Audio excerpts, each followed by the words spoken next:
Nice, soft, tender. I think it's time we start making some pear cider. Now fortunately, the way we prune this pear tree, most of the pears are going to be hanging right down here at easy picking range. So, and that makes things very, very easy for me. We'll just get them off of the tree and into this tub.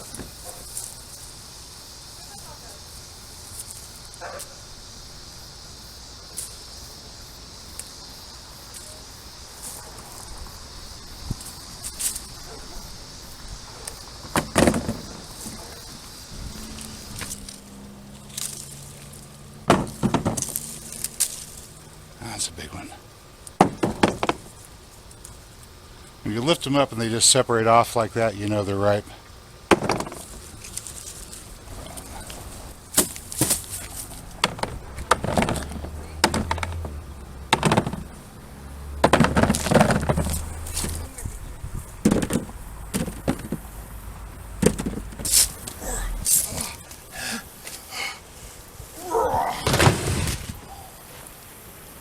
Okay, now we got some pears. Let's get the machine set up to crush the fruit down so we can actually turn this into cider. Well, hello there, good people. Welcome back. I'm Jason with Green Country Agroforestry, and today we're making pear cider. We're going to start out with the pears we have right here that we picked from the pear tree. We'll cut those up into smaller pieces, put them in this bucket here, and then we'll feed them into the fruit crusher here, which will crush the fruit down into a pulp, capturing in this bucket, from which we will transfer it to the cider press here and extract the juice from it, all in preparation for making pear cider. Yeah, this is going to be great. Let's get started.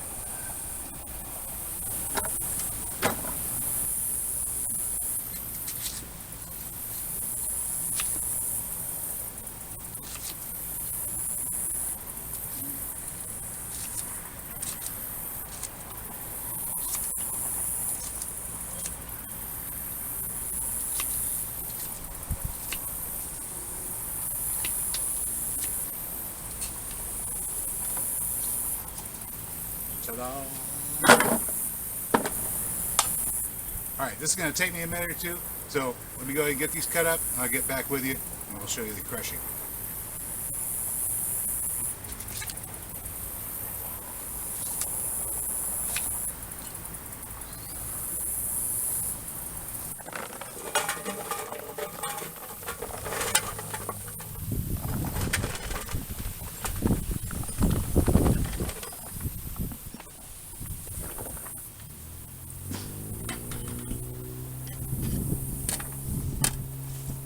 I have to go to work. Start doing this.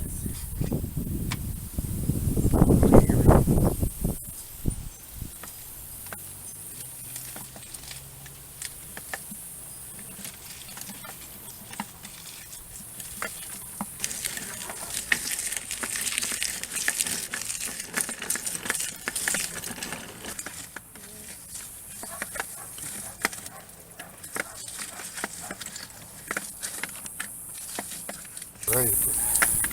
Now these guys are ready to press. There's juice already. Oof.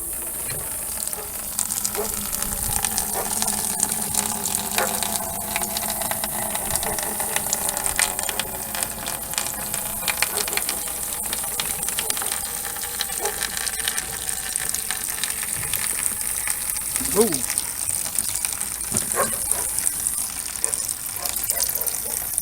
Going over just a bit.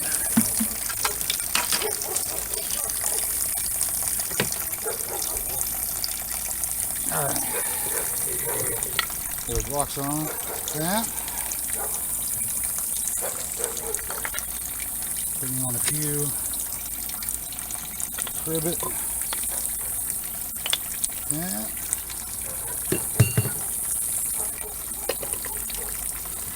There we go.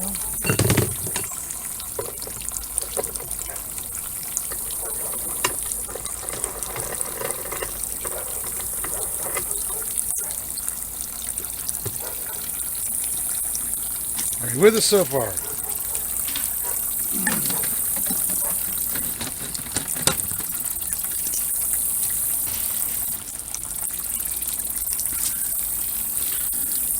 Alright. So far so good. And then we just keep on pressing.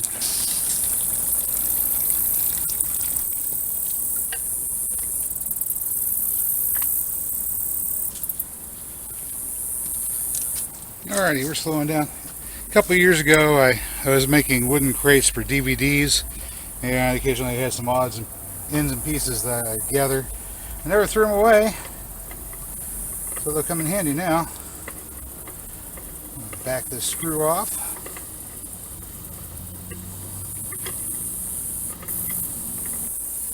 Then we move the block. Pull that cribbing out.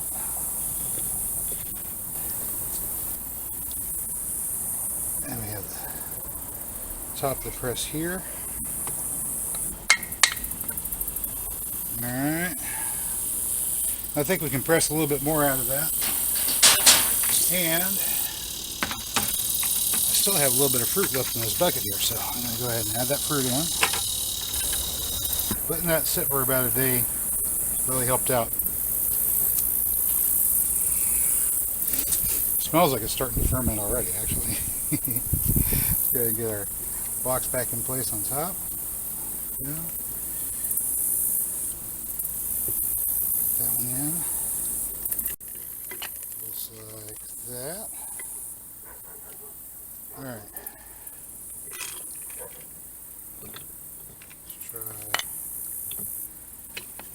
cribbing on. Oh, that wasn't good. Look at that. Put that on just like that. Ah, there we go. That'll give me some extension. Alright. And once again, tighten the top down. All manual, no electricity. Making cider from pears. Here we go.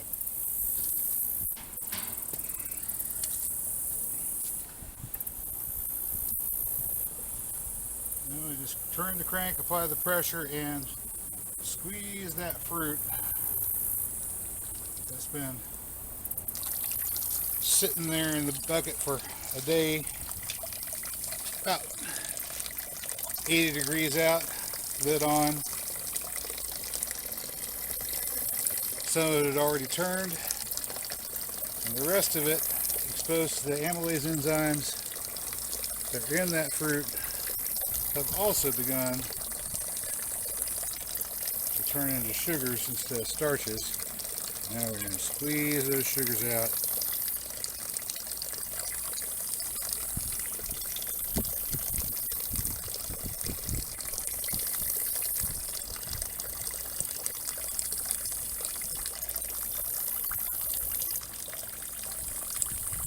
I got more space, we can squeeze it some more.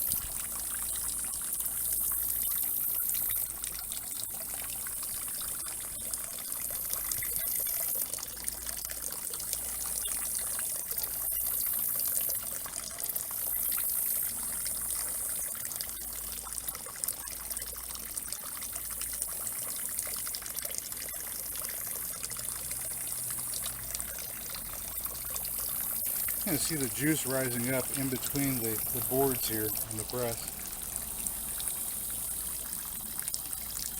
So we'll give that a minute to go down. And then we'll squeeze again.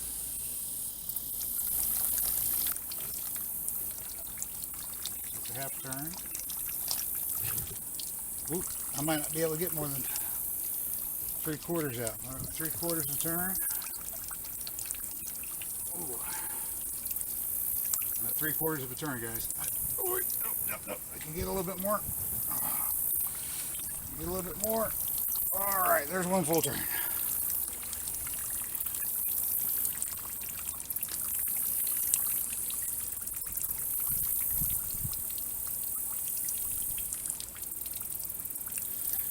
That may be all we're getting out of that bucket of pears. That may be all we're getting. All right. Okay, here's our star sand, and the rate to dilute it is 1 ounce per every 5 gallons. Well, this little chamber at the top right here, whenever we squeeze on it with the lids closed, you know, that's how it fills up. We'll fill it to that top line. That's a 1/2 ounce. Okay, so this is a non-chlorine sanitizer solution that uses phosphoric acid.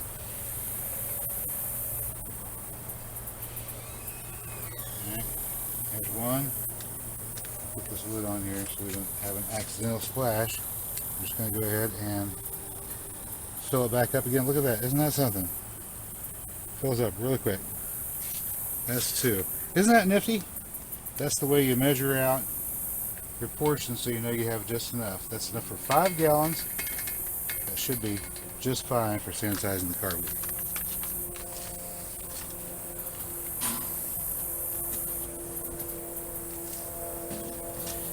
Just add our tap water.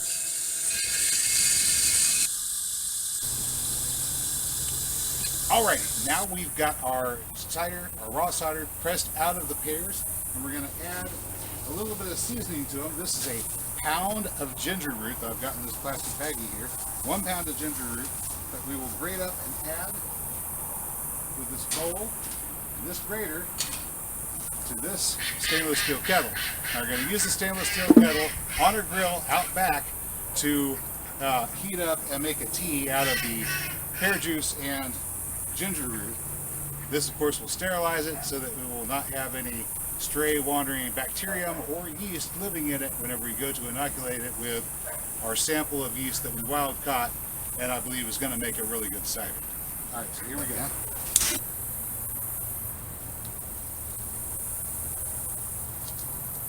Okay. Yeah, we'll edit that in post. I'm just going to use the pot to grate it in for right now because it can. Leave the skin on.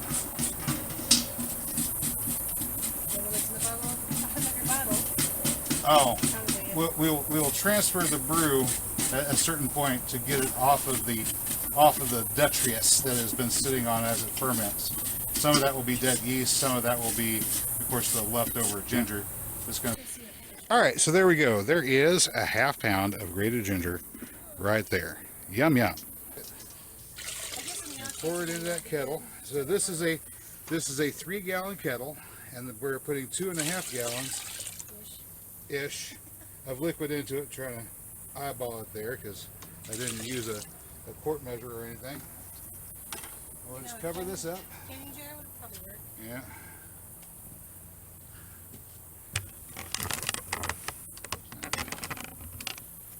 Alright, and then we'll cover our bucket back up for the second run. That's the second run. We gotta cut up the rest of this ginger here to go into that bucket right there. In the meantime, Butterflies. this one here is ready to give a good simmer to. So let's go out back where I've got a source of flame to light this up.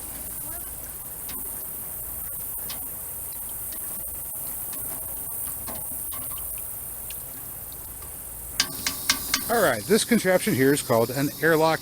It comes with a rubber bung for the bottom that fits in the top. This stem goes through the bung. And we have a little floating cover, little holes in it here. And the cup that we fill to this water line right there. So this can float in the cup, and then as gases build up, it'll rise and release the gas through those little holes there. So here we go. Fill to the line.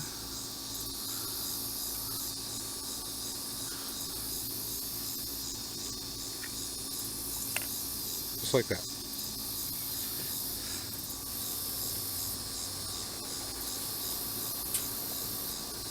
And now gases can escape the carboy, but they cannot get in, so no foreign vectors, whether that is mold or pollen or bacterium or other yeast, can get inside this while fermentation is taking place, which means we can control the environment and control the fermentation.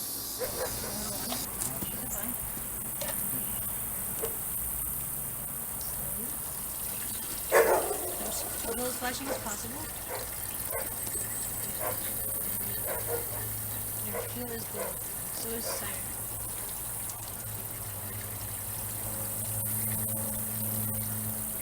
All right, one more time.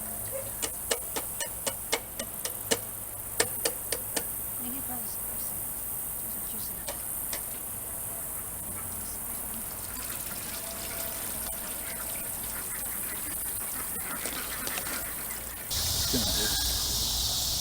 Top that off just a little bit there and that there. So we want that to float.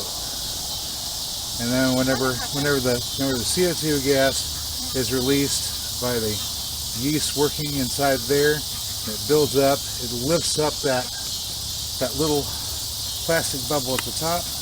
Pardon my knee. You have to out when it breathes in. Yep, and so we can release that gas, but it won't allow any to accumulate inside. It's got really nice focus. You know, to get a smartphone.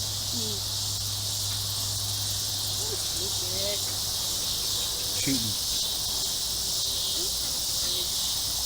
And there she blows. Just like that. Yep, that's it. That means it's going. Well, all right, good people. Now all we have to do is take this and put it in some place where we can keep it between 70 degrees and 90 degrees for a couple of weeks or so, and allow this yeast to continue to do its work, making alcohol out of the sugars that are inside the pear juice there. And then we're going to transfer it over to another carboy just like this one, also sanitized, and allow it to work for another 2 weeks just to work off the rest of the yeast and the sugars there. And then we'll be ready to transfer it over to bottles and actually bottle pear cider. Hey, that's all I've got for you today, good people. As always, if you found this video informative or entertaining, maybe a little bit of both, you know what to do. I'll catch you next time. Until then, get out there and get growing.